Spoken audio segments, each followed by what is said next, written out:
Hi, everybody, and welcome to the Friday edition of Moohead Radio. I'm your host, a big and furry bovine, zoomed in your face, so I can talk sports today along with Tony and Brian.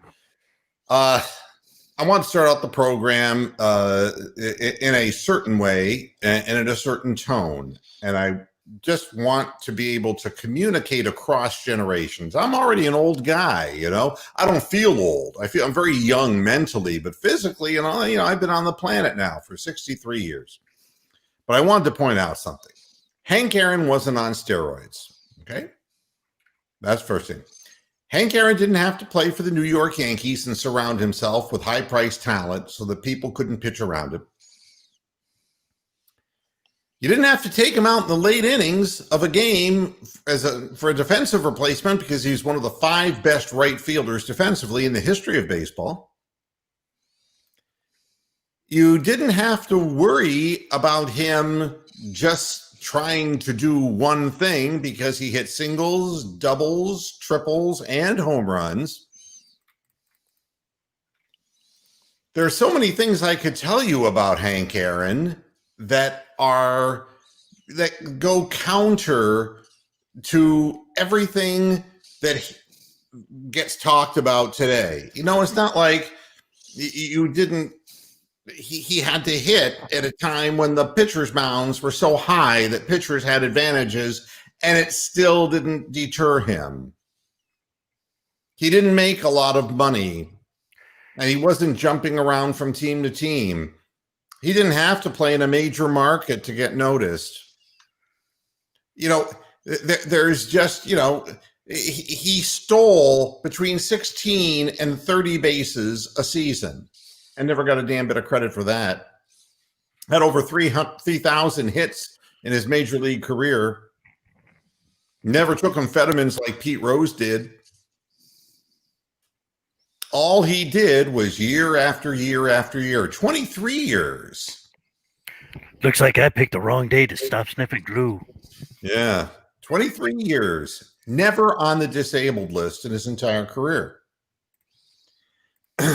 20 home runs, 69 runs batted in, and a 268 average, and in 112 games. By the way, he was hitting against guys like Gibson and Sandy Koufax and Don Drysdale. I mean, it wasn't like he's not hitting. He's hitting against fucking single A pitchers here. He's hitting against the Fergie best Jenkins of the Hall of Famers of his generation. Up on a mound high before they brought him down. I mean, so 268. Average, 20 home runs, 69 runs batted in 112 games, and 348 at bats. Okay, the Cleveland Indians would take that in right field, okay, in a heartbeat compared to the people we've had out there. All right, Hank Aaron did it when he was 40 years old. Okay, it's the fact that I think Hank Aaron is the most screwed over athlete of his generation is borne out by the fact that all he did was challenge what they said was the one unbreakable record in Major League Baseball history. And that was the home run record by the great Bambino, an icon of the game, a white icon of the game. And all Hank Aaron had to show for his efforts was hate mail and death threats the closer he got. Fortunately, nobody acted on them. The thing that was amazing about Hank Aaron is he would go on after playing baseball to do what he could to try to get African Americans more involved in managerial positions. But he didn't go about it in a militant way. He went about it in the way he went about everything, in an even-keeled tone consistency, until the day that he died. That was today in his sleep. Now, there's a lot of lessons to be learned about Hank Aaron. But the one that throws me for a loop is that regardless of what the record books of tainted Major League Baseball say, Hank Aaron is the most prolific home run hitter in Major League history. To have taken that away from him, to give it to Barry Bonds, Mr. Steroid himself, who played not only in an era of steroidal rage that was enhanced by Major League Baseball and endorsed by it, but he got to play with a livelier ball. He had all kinds of advantages. Hank Aaron just did what nobody else could do. And Barry Bonds wouldn't have come close if he hadn't cheated.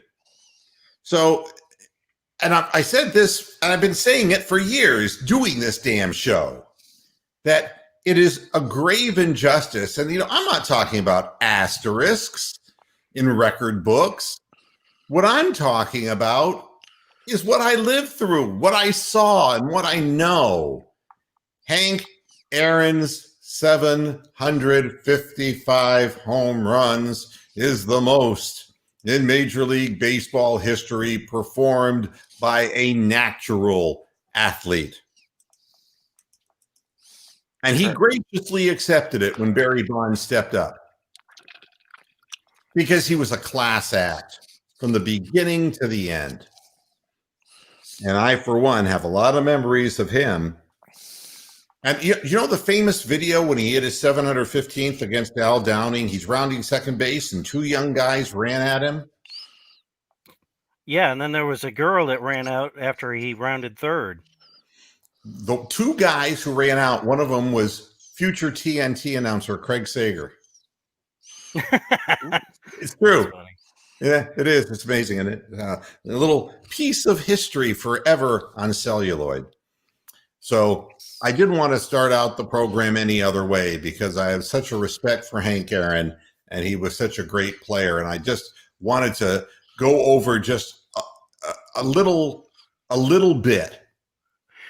In an interview, I want to say this was back in the 80s, they were asking him,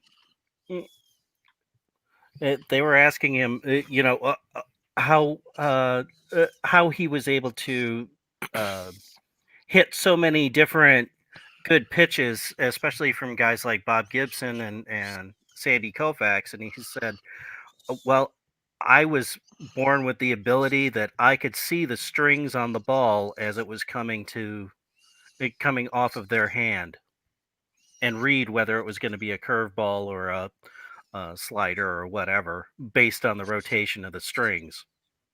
Yeah, a shift wouldn't have worked against him because he could hit to any field and he could hit to any field with power. He hit so many doubles in his career. It was incredible. He didn't have a problem taking a base. No problem at all.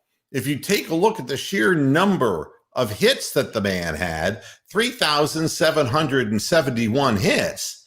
Are you kidding me? And you want to know what the most amazing statistic is in light of the way baseball is played today in the all or nothing world of watch me on TV, look at me on Sandra D? This guy in career plate appearances, 13,941. That's almost 14,000 big league at bats. He only struck out 1,383 times. That's right, once out of every 10 times at the plate. The most prolific home run hitter of all time struck out far, far less than Babe Ruth. As a matter of fact, if somebody said, God, you're only going to strike out 10% of the time, you'd expect it would be Omar Vizquel guy. Not. Or Ichiro. Yeah, right. Not a guy who would lead all time in home runs. A lifetime career average of 305.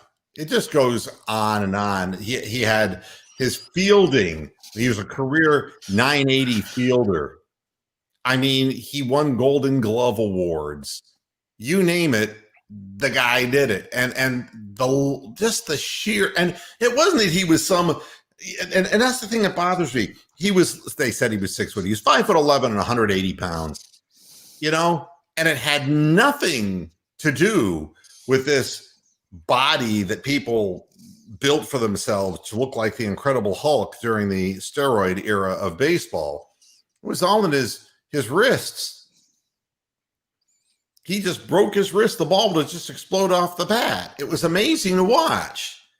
And he did it for year after year after year. So give him credit. And when you're watching baseball now, remember that when your hitters, I'm going to bring Bronk into the stream, when your hitters can't, when you watch Edwin Encarnacion or somebody like that, who can't hit Oppo to break a silly little shift that they put into account.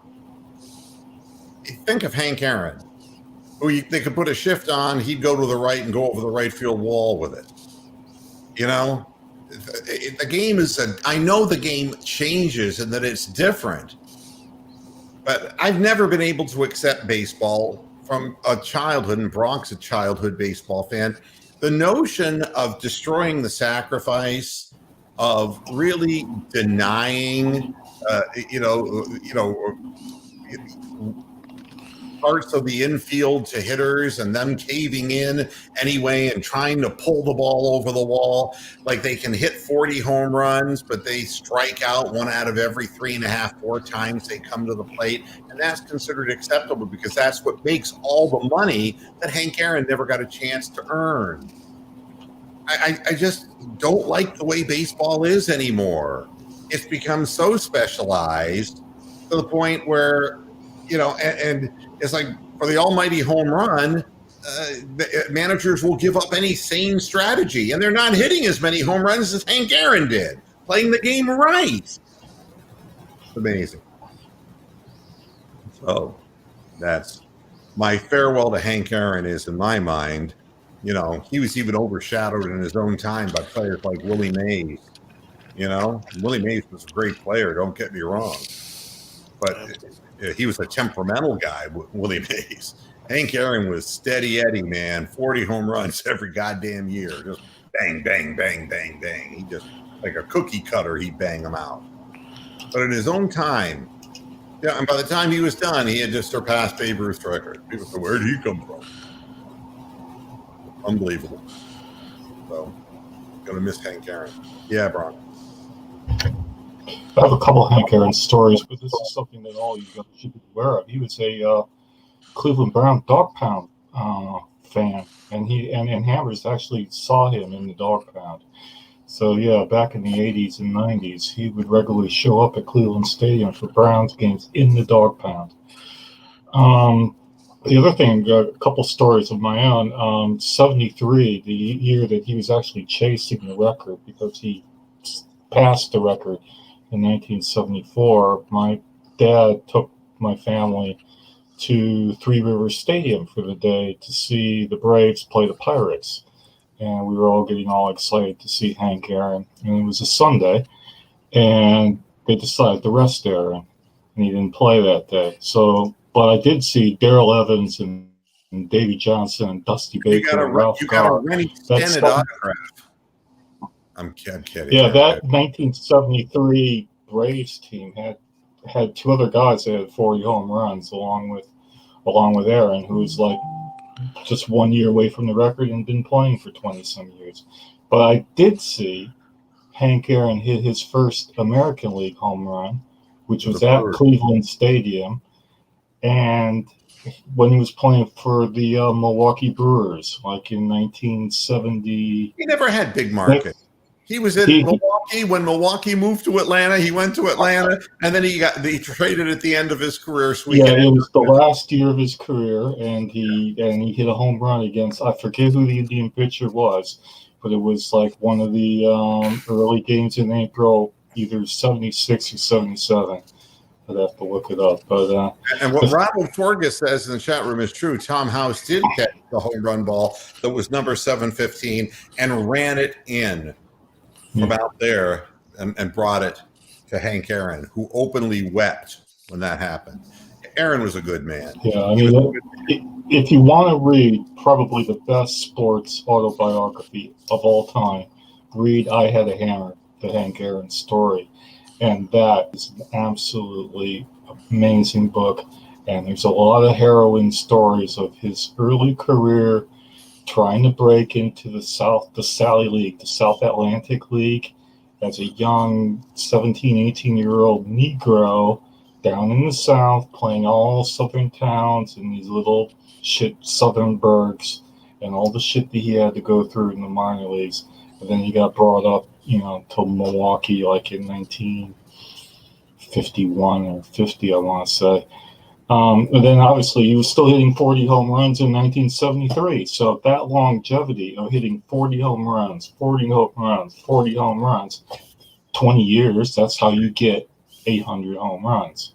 Yeah, it was. I mean, it's an incredible story, and it's too bad. 86 years of age, and we can say everybody who goes. I don't know, has the media mentioned him about being a Browns fan? It's actually in his book too.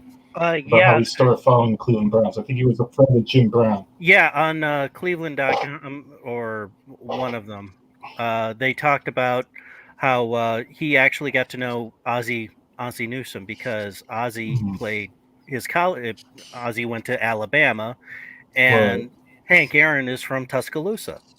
Yeah, they're all. So that's how they got to be friends, and he became a Browns fan based on that. Yeah. Yeah, so he was known in Dogtown. Thank you, Ozzie Smith, or Ozzie Newsome. Thank you, Ozzie Smith, too. Quiet producers.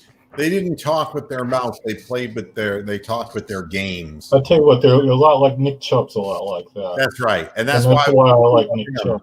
Yeah, I mean, a guy who just goes out and performs. Coming back closer to home, the follow-up on the Kevin Porter Jr. is now gone with Houston Rockets for a bag of chips. Heavily protected second-round pick that's basically never going to come to fruition. It was like 2030. But 2032 draft. All this does is move the young man's problems to his next stop. And I know they believe that John Lucas can help. And that is the first indication that what I am talking about is more than just somebody who's immature, Chris Fedor. And if you don't want to report the fucking truth, get out of the fucking business. Yeah, I have to admonish the Cavs on this. They should not have moved him, especially to a fucking city like Houston. The last thing is with somebody with mental issues needs is the bright lights, the strip clubs. That shit. The truth of the matter is, as people found out with Delonte West, I mean, if you don't take medication, if you have problems, you're going to have problems. And did you see the update on him, by the way? Mark Cuban? It's pretty cool. Yeah, and that's for now. And there, by the grace of God, one day at a time of sobriety. Yep. This is the way it goes. And Kevin Porter Jr. has a problem. And his problem wasn't going to be solved playing for the Cleveland Cavaliers, not going to be solved playing for the Houston Rockets. It's not going to be solved by sitting down and having cognitive behavioral therapy with John Lucas. The fact of the matter is a young man's life at 20, 21 years of age is more valuable than what his upside is to the organization. And believe it or not, there are people who are writing on Cleveland.com horrible things about the Cavaliers organization.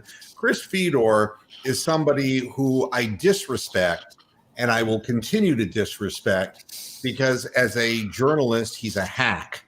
And his headline, Kevin Porter Jr. trade, a painful setback in Cleveland Cavaliers rebuild. Are you fucking kidding me? Are you fucking kidding me, bub? I mean, tell me, you can't be serious. The Cleveland Cavaliers can't deal with a situation that goes beyond what they're capable of dealing with. And you cannot have somebody undermining the organization, undermining the head coach who has a specific mental problem. You can't do it.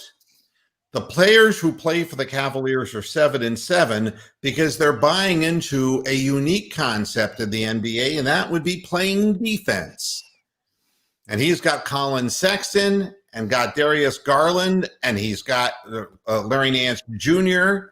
And he's got guys out there who are playing big-time defense and holding teams to at least a close enough level so that the Cavaliers can be in a lot of the games that they're in. And in order to buy into this, it's very difficult when you're just maxing out everything you got and you're just bouncing at 500. You know, it doesn't take very much for a presence or two to bring the organization down the shitter. The Cavaliers were more than justified in moving Kevin Porter Jr. The fact of the matter is, Kevin Porter Jr.'s family should be less worried about him playing basketball than getting help. I said the same goddamn thing about Josh Gordon. The same goddamn thing. And here he is still getting reinstated and then getting thrown out of the game again and suspended.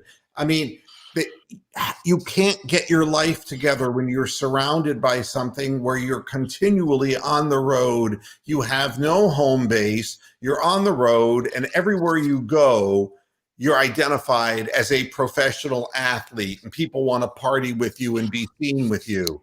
It is the absolute worst place to be. Ask Mike Tyson what happened to him when he became a young heavyweight champion. Ask what happens to these people and all the hangers-on they develop and all the people who cozy up to them, all the wrong people. And so Chris Fedor can just stuff it up his ass. The fact of the matter is, nobody likes to take a, and it was a long shot on Porter. I didn't realize when they drafted him the types of problems we're talking about today. No idea. The organization took a chance. Nobody else were they going to get with a 30 pick who had nearly as much upside. But the fact is, it just never worked out because he just can't get his head together. And you're going to see the same thing wherever he goes. And maybe one day, if he gets help, he's young enough and he can come back and play basketball if he actually would overcome the issues that he's confronted with. But it doesn't stop the Cavaliers' progress. Are you kidding me? I mean, we've got a coach now, at least. I mean, John Beilein, when he found out he just couldn't, curse and threaten college kids, and the players out-earned him, Beilein made a beeline, all right out the door. No longer with the Cavaliers organization. I mean... Yeah, but we knew that going in. It's really hard to coach these people. But you're asking JB Bickerstaff to not only have to bring a whole group of young players and disparate players together to buy into a scheme while somebody is just misbehaving at a prolific level and shouting and screaming and carrying on in front of their teammates. You can't have it. And if the Houston Rockets want to take a shot at it, that's fine. But the bottom line is they want the upside. They want the future 25-point-a-game Kevin Porter Jr. And there ain't no future Kevin Porter Jr. if he doesn't get help. And the more we just trivialize this stuff with reducing Kevin Porter Jr. to just being a setback in a Cleveland Cavaliers rebuild, it just lacks humanity. God almighty. Just, And I wanted to say something about the Cavaliers, too, because I haven't spoken much. If you're going to be watching the game tonight, Kevin Durant will not be playing for the Nets, back-to-backers against the Nets. And if you didn't watch the Nets game, there's one thing I would ask you to do if you really want to laugh your ass off and just feel like taking about 6 shots of tequila. And that is the video that you could find. It was on Twitter of the Spanish language call of Colin Sexton going video game on the Nets in the second half of the game. Actually, that was LeBron-esque. And if you missed it, you missed something that you really want to see over and over again. That was just crazy. The guy was in a fucking zone. But hearing the Hispanic commentary with the announcers referring to him as El Torito. Honest to God, I was like on the floor. I was having trouble breathing, and it was like Colin Sexton al fuego. There's always something about foreign language broadcasts that just put an extra emphasis. It could be the most boring fucking game you'll ever watch. But the fucking Spanish announcers, man, they'll make it sound like it's Game 7 of the World Series or something. The one that was in at the end of the first overtime. I mean, where he shot it right in Kyrie Irving's face, and he kept screaming, El Torito! I'm just dying. I mean, and I don't understand how they can keep their voice boxes intact doing that. But if you can find the video, find it. It's really remarkable stuff. I think they're mutes the rest of the time. Yeah, they save their voice for games, whether it's soccer or it's baseball or basketball. They save their voice until they're actually on the air, and then they just let it fly. There's got to be some sort of training, though, because Gus Johnson is the same way. I mean, that motherfucker will turn a 4-yard rush into you just broke one for 90 yards and a touchdown. He's just too loud, period. They got to spot his mic down, pan it down a little bit, because he's he's on amphetamines. Whenever he's the announcer, it's like, turn down the volume, God. But I got another thing to say about the Cavaliers. So that people don't get upset, because we are living in Cleveland, where the Indians have just basically, stripped away their capitulated. Capitulated. Thank you. That's exactly right. They've just said, well, our time's done. And let's go to the $35 million payroll. The Cleveland Cavaliers and Kevin Porter Jr. didn't really get rid of a problem. Kevin Porter's the one with the problem. The Cavaliers just decided they couldn't solve his problem. And I completely understand and back the organization in that. Cavaliers have a second problem, okay? It isn't just one. Now, do we know who the second problem is on the Cleveland Cavaliers? Other than Dan Gilbert? Oh, no, we're not going to attack Dan. No. Jetty Osman? Well, Jetty is a little excitable, and Jetty should be coming off the bench once we get our full complement of players back. So I don't even have a problem with Jetty, as long as he doesn't handle the ball too much coming off the bench. He can put the ball in the hole, and he is constant man in motion, so he's got that going for him. He's not a problem. Kevin Love? Oh, no, Kevin is just, hurt, but, no, he's a great attitude guy. Okay. Any other guesses from the panel? Anybody in the chat room want to know what the next problem is for the Cleveland Cavaliers? I'll tell you. Kevin Love? I just said Kevin Love. No. Oh. I have no idea. Oh, I'm going to be proven right again. Just sure as I'm sitting here. Andre Drummond. Oh, Jesus Christ. I forgot Drummond was on the team. Yeah. Well, let me tell you something. That's a problem. Yeah. What you talking about, Drummond? Yeah. I mean, that Jared Allen's a good player, man. I'm just telling you, Mark. He's a pretty good player. Yeah, I'm look, talented guy, but this has been dogging him. Didn't he go to LSU? Is that where Drummond came from? I think so. Somebody look up what college. I remember when he came out in the draft, this guy had everything: the physicality, the maneuverability, and but they said not always a high motor guy. Can't count on him for being for really playing. UConn. UConn, that's right. Yep. Yeah, you can't count on him. Can't count on him to come through in big games, because he'll show up one game, and then the very next game he will not show up. Well, and this is what I'm seeing with Drummond, is he likes to get the ball down low, but he doesn't like to pass the ball. All right? And as a result, he brings the ball down and he forces up some incredibly bad shots. He will get numbers for you, and every so often he'll play a majestic 30-point, 24-rebound game like he did the other game.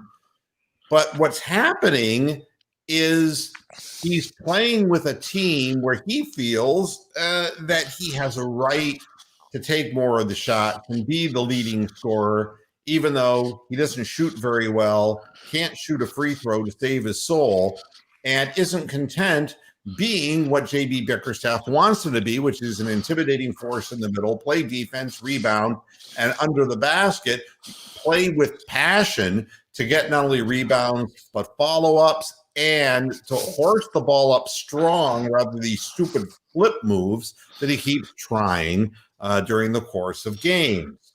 I have no doubt in my mind that he is playing his way off this team and he wants to go to a built-in situation.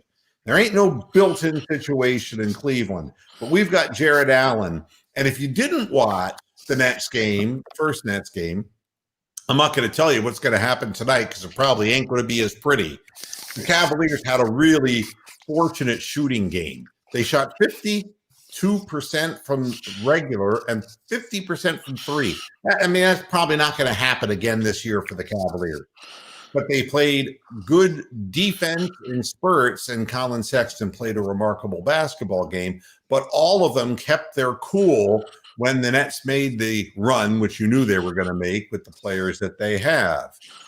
But I love five-man basketball. I love the idea of people playing both ends of the floor. It doesn't get rewarded in the NBA. And you play 84 games or however many games they're going to play this year, and you're going to get beaten down. The Cleveland Cavaliers are not going to be able to maintain what they're currently doing, especially if there are veterans on the team who aren't buying in. We need all the cooperation we can get. Jared Allen is a guy who will shut the fuck up and swat balls, rebound balls, and do what he's supposed to do. He's only 22 years old, and we control his future. That's a good investment.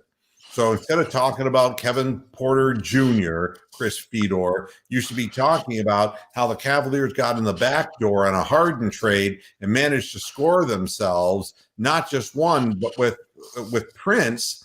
Taurean Prince is a guy who he's not going to blow you away. He's going to wind up starting at the three, Taurean Prince will.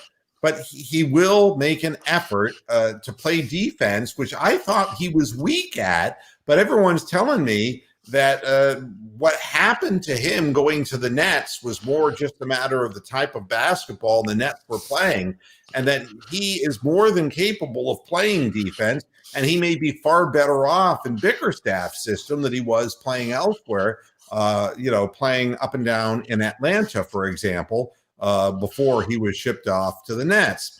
So you get him, who's going to be a starter, who's a guy who's a steady Eddie, who, if he can, keep on somebody and play defense, he can hit an occasional open three. That's great. But, we can sit Okoro and let him come off the bench and learn the game the way that the plan was all along. You've got Garland, you've got Sexton, you've got Nance Jr., who's playing magnificent defensive basketball, leads the league in deflections. He's stealing balls. He's hitting big shots, doing real well that way. I already mentioned Jared Allen, who is the center of the future, and it's not in the very distant future either, I believe. And you have Jetty Osman, who can come off the bench and can at least provide energy, okay? Energy guy off the bench. You've got Damian Dotson, who's kind of a poor man's Jordan Clarkson, all right? A guy who's not afraid to put the ball up, he's a volume shooter. He's going to score points, but he's not going to shoot much more than 42% from the floor. But guys like that have careers in the NBA. He's quick. He can get to the hole, although he prefers the jump shot. But he's a guy coming off the bench. We've got some people, and I don't know that Dylan Windler is ever going to amount to a whole hell of a lot because he can't get on the court to begin with. But again, he can shoot a three really well, Dylan Windler. If we get our guys penetrating and dishing out, there could be open looks for some of these players. I'm happy with what's happening with the Cavaliers. I just think that what they're doing makes sense with what they have, and enjoy it while you can, because the long days are ahead where, playing on the road and all of that stuff, it's not easy to win in the NBA that way. And now our Browns. I wanted to start out the show with what was really happening right now, as opposed to what happened. Kevin Stefanski is the NFL Coach of the Year. No, what was that? OBJ said, duh. Like everybody knew that was coming. and more hires in the NFL. I don't know. Did you see Dan Campbell's address to the press? Yeah, it sounded like fucking Macho Man Randy Savage cutting a promo. You're right. It sounded like a professional wrestler. We're going to take your ankles out, and then we're going to take your knees out, and then we're going to take a chunk out of you. Yeah, it's like, what you going to do, brother? What is this deal? I mean, it was, look, here's what. Thank you, Bronk. Frank Campbell. It's knowing that I don't know how to coach a football team. I forever lost my mind. Okay. Yeah, I was watching that and saying to myself, here's, Harry High School hoopla guy, and you've got to have a system. One thing that I learned with Kevin Stefanski here, after having dealt with Huey Jackson and a myriad of other failing coaching people, is that it takes brains. It's not just brawn. I mean, and he's coming in here and he's doing what Spielman wanted to hear, and Spielman is doing a lot of the work right now as far as consulting work for the Lions. And if you know Chris's dad, Sonny, he coached at Canton Timken High School. Growing up, I knew these people, and hard line, hard working, blue collar. And Spielman was a hell of a football player at Ohio State. Now, a hell of a player in the pros until he got hurt. Never got to put on the jersey for the Browns. But football's changed a lot since Bronco Nagurski. I mean, you got to be real about this. You got to go about this smart and systematically. And this guy's up there, and he's just simplifying this down to he's going to have the slowest fucking team in the NFL. The way he described that, it's like, it's like Randall Tex Cobb. I'm going to keep coming forward no matter how many times you hit me. I'm going to keep coming forward. It's like, and at some point, skill has got to play a part in this. Got to have a quarterback. Got to have running backs. Got to have an offensive line. Got to have a scheme of blocking. You got to have an offensive coordinator. And Dan Campbell's done none of it. I don't know. I would, and Eric Bieniemy better have a fucking job when Andy Reid leaves. He better have a fucking job, because if he's watching these clowns getting jobs, I mean, that was hysterically funny to me. That it was actually the low light. I mean, he made Wayne Fonts look like Doc in Back to the Future. I mean, unbelievable. 1.21 gigawatts. Great Scott. I don't know. Yeah. People being hired all over the league, and I don't even know who these people. Who are these people? I have no idea. And Marty, there's a problem with the amplifier. Don't play it.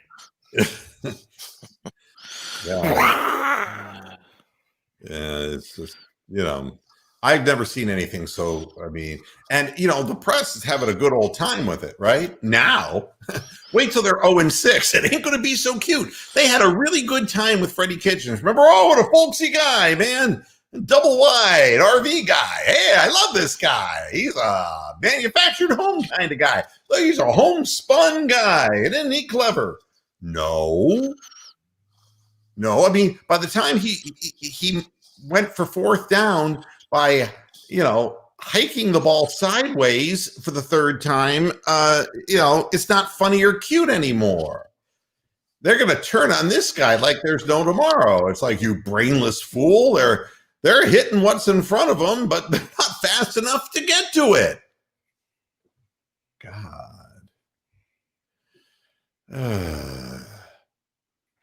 Oh, and your girlfriend, Brian, says she's further right-leaning than you are. Yeah. Wow.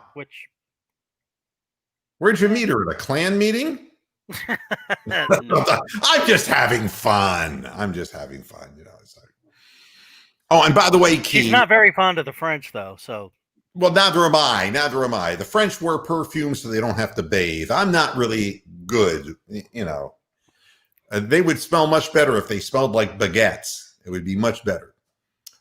We don't do hockey, unfortunately, Key. You know, so thank you for your offer. She's just doing a fantasy league with hockey, and that's just not. And it's really not an interest of mine, and it's unfortunately my program, and so we don't talk about hockey. And not that there's hockey in Cleveland anyway. So, but there used to be many moons ago. Yeah, but thank you for the offer. It's very nice, and it's nice to know really that two people who is far right leaning as you are can hold hands and not fall down.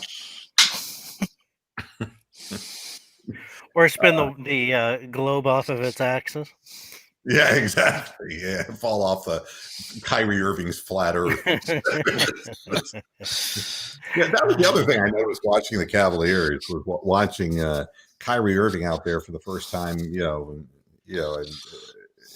the problems he says he's having, and he cited, things are not really going so well, and he mentioned his family, and it's like, I can understand. With Drederick as a father, Drederick's a complete moron, and he filled his kid's head with all kinds of shit, and poor Kyrie's got more on his plate than he knows what to eat.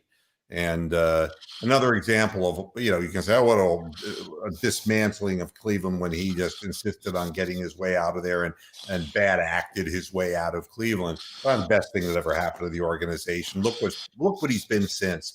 Nothing but trouble in Boston. The people were happy to see him go. And now he's starting out this way. Last year it was bad enough with the Nets. Now, he's starting out this way. And he got eaten alive by a young 21-year-old guy. And Kyrie Irving was forced to play defense. And you see what happens when he's forced to play defense. He's a magnificent offensive player. He'll always have hit the shot. We love him for that. But he's not a defensive player, and he's got to have the ball in his hands. And so does Harden. And how long is it going to be until this big three implodes? Just because they don't play a lick of defense. I mean, I couldn't believe it when, El Torito was en fuego and, making everything in sight. And Durant comes out to the top of the key to guard him, fucking tarantula, with that wingspan of his. He never left his feet. And all Colin did, man, it was a little step back three, just nothing but net. But Durant didn't make the effort defensively to stop him. And I'm saying that says everything. I mean, these guys got to have the ball in their hand, and they can all score 40 points a game. That's proven. But they ain't going to score 40 points, all three of them, in the same game. So I know it's what the NBA loves. It's what the fans love. We've got a bunch of, we finally got something big happening in New York. Good for them. They're only 9-7, 2 games better than we are. And the bottom line is, yes, they'll be in the playoffs, and yes, they'll be hyped by the league. That's the way it works. And El Torito gets no credit whatsoever. He was the mistake draft number 5 pick of the Cleveland Cavaliers several years ago. And he's buried in a dead basketball town. And you know what the headline said? After that game, Kyrie scores 37 in loss to Cavaliers. And I'm reading the whole article. It's all about the big three. And then it's an afterthought. Oh, and Colin Sexton scored 42 points, including the last 20 for the Cavaliers. 15 in the second overtime. Just as an afterthought, The hell with it.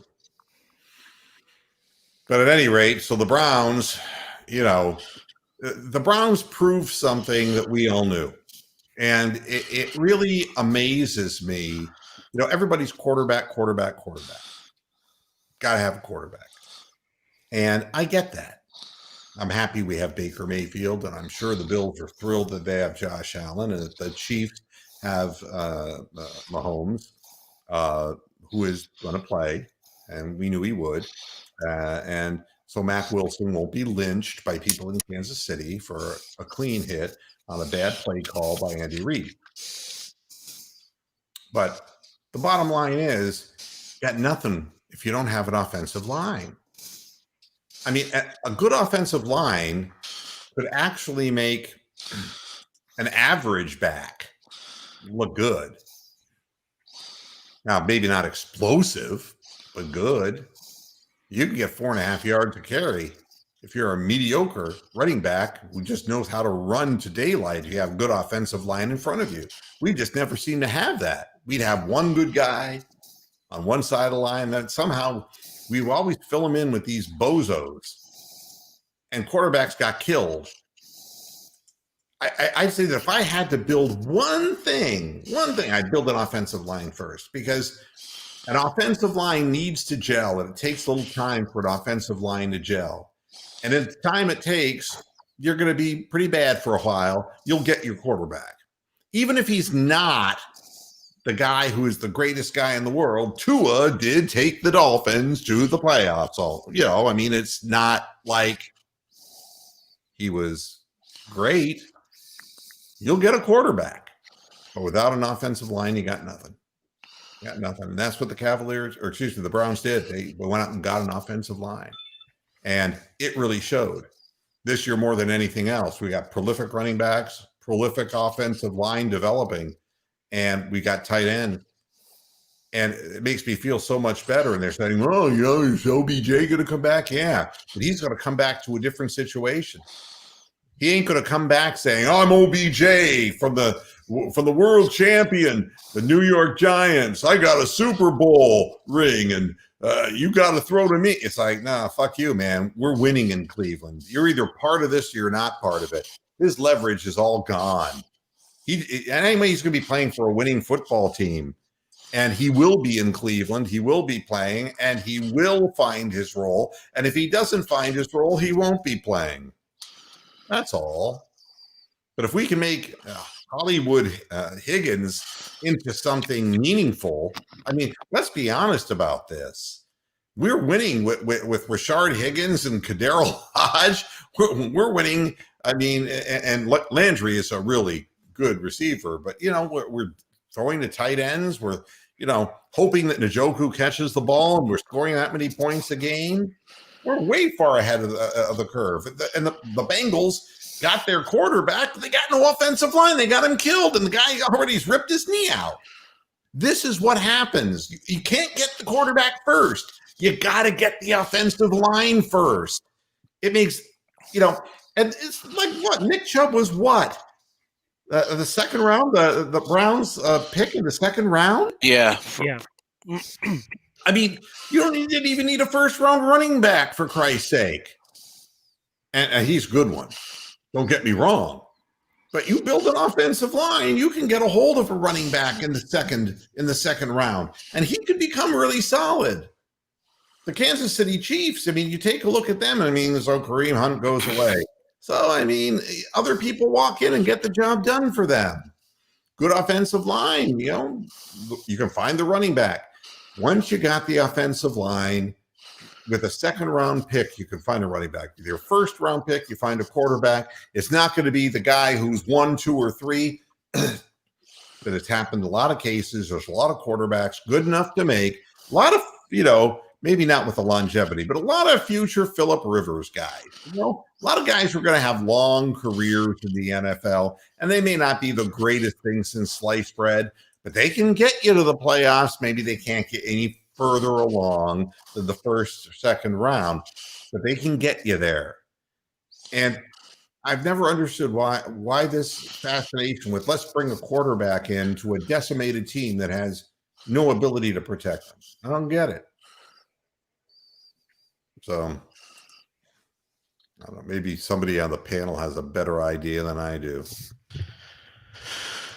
I don't. No, I mean it's well, but look at the difference that Joe Burrow made with a very lackluster Bengals squad. That's right. Do you imagine so how good he would be? When you do have the quarterback, even when you don't have all of the pieces, you can actually be competitive game in and game out with the right guy. Well, look, I'm not questioning Joe Burrow in this. What I'm questioning is how long can Joe Burrow take the punishment before he becomes gun shy? I've seen guys whose careers could have gone in a different way. And I mean, Tim Couch to me wasn't nearly as bad as what he was made out to be. In Cleveland, but I mean, he took a beating. Yeah, Yeah, we know the Bengals management are a bunch of fucking idiots. They should be out getting an offensive line the past couple of years, and they haven't done so. So yeah, I mean they got old all of a sudden, just like the Steelers are getting old all of a sudden. You know, the Bengals were perennially 8-8, 9-7, and then suddenly they got old. You know, they fucked up. Well, and you can say the same thing about the Ravens. The Ravens had problems with injuries in their offensive line. Funny stuff, Rick, by the way. There is that possibility that Josh McCown could outperform Carson Wentz. That's funny. But what's my line about Carson Wentz? I always say, ever since he married Meghan Markle, he hasn't been the same. You're right. And you probably are right about that, too. You know, you should have picked Angela Merkel. I really, and now it's like we got to have a quarterback that's escapable, you know, and that's because they don't have protection. They can run for their life. I don't like the idea of. Can we all chip in and buy Tony the Cap an oxygen mask? Because all I hear is him breathing down the microphone. Yeah, he does. He sounds like something is. You okay, Tony? Smoker's lung. Oh, wow. I'm sorry. No, I didn't know this new microphone I have, or this headset I'm wearing, picks up sound real loud, so I'll mute myself. Well, pull the thing down there, not right there. Down in. Yeah. I was going to say something, but I didn't want to wreck your orgasm. 52 minutes past the hour of 6. Honey, get away from that. Get away from that. I'm on the air. So you know, I nothing wrong with getting a good young quarterback. The problem is getting a good orgasm. But I mean, take a look at the Cowboys. They got Troy Aikman, you know, and it took Troy Aikman a little while to get going because they got Michael Irvin afterwards, and Michael Irvin was there in 1988. Year ahead. Emmett Smith was after, perhaps. Emmett Smith was after. Emmett Smith, yeah. They built around. They drafted They drafted about half their offensive line thanks to the Vikings trade. Oh no! Yeah, the Vikings. Great trading partners. Got a little bit of breaking news here. Yo, what do you got? Former Browns offensive tackle Tony Jones dead at the age of 54. No, he didn't even make it to the average league 57. Yeah, what did he die of? Doesn't say what he died of. Yeah, they never do they? Nope. And Tony Jones is a good football player. You know, it's too much of it. Way too much of it. Yeah, 54. That's the game they're playing. But, you know, you could say what comes first, the chicken or the egg. But in my mind, if you're bad enough that you're drafting for quarterback and you have no offensive line, you're better off trading the pick and getting multiple high picks and going after offensive linemen and building a team foundationally as far as to start out that way. Because unless you think he's, you know, and nobody can tell me the guarantees. You know, Trevor Lawrence, is he a lock? Is he a lock to be a Hall of Fame guy? I mean, you don't know the speed of the game. It's a different game. Nobody put Tom Brady quickly. We'll know quickly. Yeah, I mean, and now we see the Steelers have gone after Dwayne Haskins after 1 year. 1 year, all right? So it's a short leash. And, you know, but still, it will tell you that the Steelers have said goodbye to the Mason Rudolph experiment. As I told Steeler fans, you didn't have a backup quarterback, and I'm not sure you do now. That quack guy, whatever his name was. Yeah, Duck Devlin. Fuck Hodges. Yeah, he flew away for the season. That's right. And then you've got Haskins, who has really comported himself like a twit, and he He's a drop back thrower. He's a downfield thrower.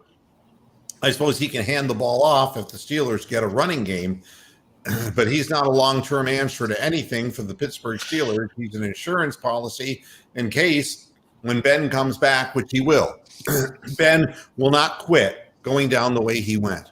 Yeah, he'll have to be shot. No way. But he's going to get hurt next year because the body doesn't get better over time. It only gets worse. And at Haskins, the last time the Steelers had a black quarterback in Pittsburgh, his name was Cordell, and they pretty well ran him out of town on a rail. Did they have Antoine Randall L as well? He was a wide receiver. Yeah, he played. Then they converted him to wide receiver. Yeah, I mean, but they had a black quarterback this year who never got to see the fucking field. Oh, Dunn, you mean? Yeah. But I mean, realistically, as far as starting, Cordell Stewart was the last, and by the time he was done, he was gay. They had proclaimed him gay in Pittsburgh. You remember? You'll upset all your gay viewers. Great fans there in Pittsburgh. Great fucking fans. And although, there has been a really good guy who's been commenting on the shows who's a Pittsburgh fan, who's a really nice fella. I'd like to have him on the air for Steeler Week next season. I love good fans. And, hey, you have a right to love your team. I just don't agree with the way Mike Tomlin coaches, and I never will. And it's because of people like Tony Jones who die at 54. This is the reason I don't like headfirst tackling kinds of strategies by coaches. That's why Dan Campbell's opening. Dan Campbell. Goodness gracious. I mean, would you get with it, please? I mean, it's like, we're going to take these men, turn them into pawns, brain damage them, and keep bringing in more. And the more brain damage we pile up in dead bodies, the more we're going to bring in. You can't back us down. We'll have more dead bodies than you. And in the end, we'll be the one standing, and you'll have more dead bodies than us. That's basically, it's like. Yeah, I like the eat your kneecaps line. I thought that was that's original. Yeah, that's one that I really not exactly sure what in the fuck he's. Yeah. At any rate, we get to play them next year too. We get to play them. We get to play the Vikings. We get to play the Bears. That's 3 wins right away, and then we play the Packers away. So it's good that it's away. So that gets one of our away losses out of it. Hey Tony, what happened with the Vikings? They lost. Kubiak's gone now. Yeah, he retired. Rumor has it they're just going to promote his son Clint Kubiak. Oh, I thought he went back to the Yukon, went fishing for salmon. That's Kodiak. Good, very good. Nothing but the bare necessities on this program. Necessities. Oh, I'm gonna steal some picnic baskets. He's gonna move to Jellystone. Yeah. I don't think Gracie gonna like Well, boo-boo, fuck the Ranger. Can you hear? It's like you got Peyton Manning, Omaha. You're going to have in Minnesota, picnic basket. Yeah. As Kirk Cousins gets sacked for another fucking 7th time, Myles Garrett's going to have fun next year. And you're right, Rick. Tonight, we know Durant's out, but Harden and Kyrie are going to be hoisting like there's no tomorrow. I mean, that's what makes it fall off. Yeah, and Okoro had an opportunity for minutes to guard Harden. I want to see the young man try again. And, it's like that's what a Japanese car, Okoro. I think I rented one last time I was in Florida. Yeah, by Hyundai. Give him a chance. It's good. I like the idea of having a guy who's like a number 5 pick like that, who's got some upside, but undeveloped offensive upside, and letting him do what he does best, which is to play defense and to really, let him pick up a few fouls, play physically, and get in somebody's face and play meaningful defensive minutes while other people are on the floor around him who can score the basketball a little better. And he learns to play the bump and grind because he's a very young man and he's not physically mature yet. But it helps when you get to play, against guys like Harden, whose step back is just death. When he's on, it's just he can't be in the playoffs. He's never on in the playoffs, but during the season, he's on. And what was that one playoff game where he missed like 30 shots in a row or something? Remember that? Was that like in the semifinal or something? When he's having a bad night, man, it doesn't matter. He just keeps on chucking them. I mean, it's annoying, and it's. And they say, look how many games he's won. It's like, look how many shots he's taken. And I understand he's a very talented offensive player, but I think maybe the beard gets in your way, because as you're lining it up, putting your hand through your beard half the time could be a problem. Yeah, it's interesting, Bronk. You say an offensive line is like a baseball bullpen. Yeah, it's not the glamour position, is it? But I'll tell you, when you're in the seventh inning, you look at those Indians teams that were, in the mid 90s, and you look at the relief pitching that we got, and the setup men were like really good. Correct. And so if it was a close game, it stayed a close game until the offense, which the Indians had an abundance of, would get it together. The starting pitchers, Oral Hershiser had pitched 5 2/3 innings. He was at the end of his career. Same thing. He was like 43 years old, and Dennis Martinez, he was old too. That's right. And Charles Nagy was Charles Nagy throughout his life, only threw 90 miles an hour. That was the pitching staff. But you sure as hell noticed when David Risky or Scott Sauerback came in the game because you lost. That's right. You lost. The fucking ball went zooming over and who's that idiot Aaron fucking cymbal crash guy from last year? Throwing the ball. Oh, Austin Simber, Adam Simber. Yeah, Adam Simber. Austin Carr. Yeah, all right. Once he was in the game, you knew it was over. So yeah, it's like putting in a fourth string guard, putting in some guy like Simber or whatever. Terrible. I just want to point out that you build the thing right, and it's easier to get a result. Take a guy like Donovan Peoples-Jones, and I'm not sure that DPJ is that people say he's a steal because he was a 6th-round pick and he contributed. He's the Chico Simone of the Browns. That's why I love him. He's out there. We love the Browns. I don't know. What I do know is that when a quarterback has time and he can survey the field, and if you're serious-minded, and Donovan Peoples-Jones seems to be a serious-minded guy, you can make a contribution. This is not about finding, Tom Brady in the 7th round. That's not what we're talking about here. But when you have positions established and you have your running backs, your offensive line, your quarterback, all and your tight ends, all in place, that's all done. Now let's say that one out of the two, that Greedy Williams will play again, and that Delpit will play again, and that one of them, Delpit, will be a step up from what we have, and we can certainly hope for that. Then you start picking positions like linebackers in the draft. You don't go into the draft expecting that you're going to come out at 26 with some kind of a stud, game breaker.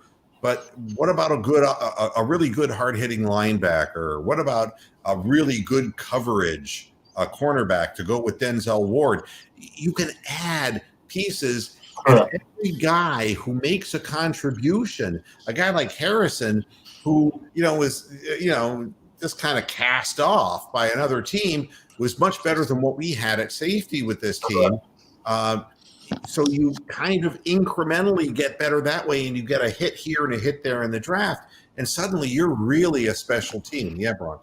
Well, the talent evaluation that we've seen the Browns scouting and the Browns executives do this past 12 months has been phenomenally better than it's been any era. I mean, Dorsey managed to get Baker and Chubb in, but all the like roster fillers that they brought in the past year that have actually played and contributed and helped us win 12 games this year. Yeah. If Andrew Berry doesn't get like a knighthood, let alone executive of the year, then it's crazy because we've actually got people that know what talent is and what. And when you come off the Jets practice squad and then you can slot into the playoff game and not look like an idiot, that's unbelievable. You know. I notice that whenever Key writes something in the chat room, Brian's thumbs get real hard like this. What's up with that? Wow, you know, there's somebody for everybody. Yeah, I have a vivid imagination. What can I tell you? But everybody, I appreciate you coming in and joining me for another. Well, don't be mad at me just because you use yours for a suppository, Mark. Come on. Well, I sit on mine and I rotate, and it really is interesting. No, you can't reach all the way back there. Very short spindle. Yeah, you can't reach. So, but thanks to everybody for jumping in and joining us here on the program. And, we got to pick the games. We got to pick the games. I was completely wrong last week. I think. You know, I'm 100% for Buffalo, as a matter of course, because of Andy Reid and his lion ass. I'm going to pick. What? You really think they'll go into Kansas City and win, Buffalo? It'll be Chiefs and Packers. I think that everybody feels that way, that it's going to be the Chiefs and the Packers. I just said that I'm for the Bills, and I'll be cheering for the Bills. I've underestimated the Bills all year, so if I pick them now, then they'll probably lose. So I've been like Tom Brady either. I really don't know that Brady has enough of a supporting cast to get through. But I never count him out either. The Antichrist has too much mojo in Lambeau Field. Tony can tell you all about that shit. Yep. So, all right, everybody. Thanks. How excited are they for championship game? Is there like 5 fans waiting outside? You know, go Bucks. That was like my favorite picture, and I'll end the show with this. That was the guy, the one Trump follower who showed up to the state capitol building in New York. Yeah, in Albany. Yeah, one guy, there's a picture of him, and he's got a flag. Have they interviewed him? And he said there were supposed to be a couple thousand people here. And it's like, sometimes, you got to stay on the forum long enough to understand when something's been canceled, How about those poor Japanese soldiers on those islands that weren't told the war was over until like 1965, and they fucking crawled out of the jungle and said, we lost the war 20 years ago. That's what that was. Worse than Gilligan's Island. That's really bad. Yeah. All righty, I got to get out of here. But hey, in 20 years, Antifa will still be burning down Portland and Seattle. That's one thing that you and Key can just nuzzle up together and hold one another and reassure. We'll bring marshmallows. Make some s'mores.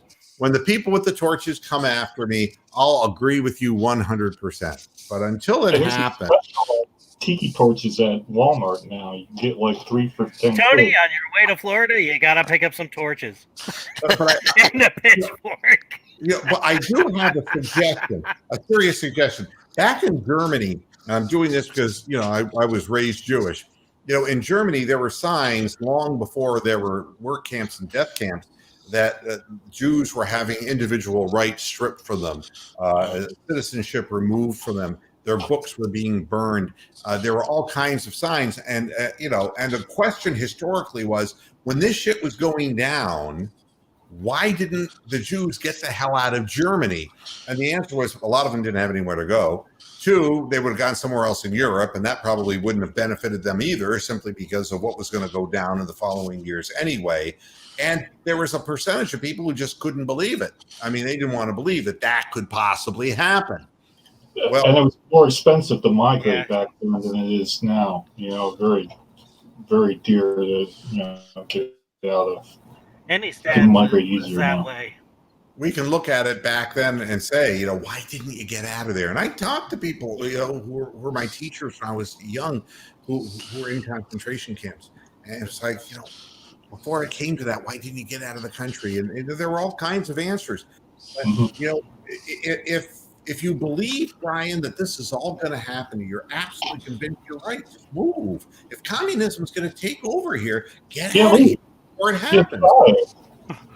Well, there's what I can see, and then there's what's economically viable for me. So, okay, fair enough. Fair enough. All right, everybody. Thanks a lot for tuning in. I'm not exactly that close to swimming to Baja. You know what I mean? We'll be back again on Monday to talk about what happened during the weekend's football activity. Enjoy the games and enjoy the Cavaliers tonight. They come on, I think, at 7:30 tonight. We'll see if they can actually play a competitive game for the second time in a row against the vaunted Brooklyn Nets. Take care of yourselves. Stay healthy and safe. And until Monday, hasta la vista, Pastor Heads. Good night.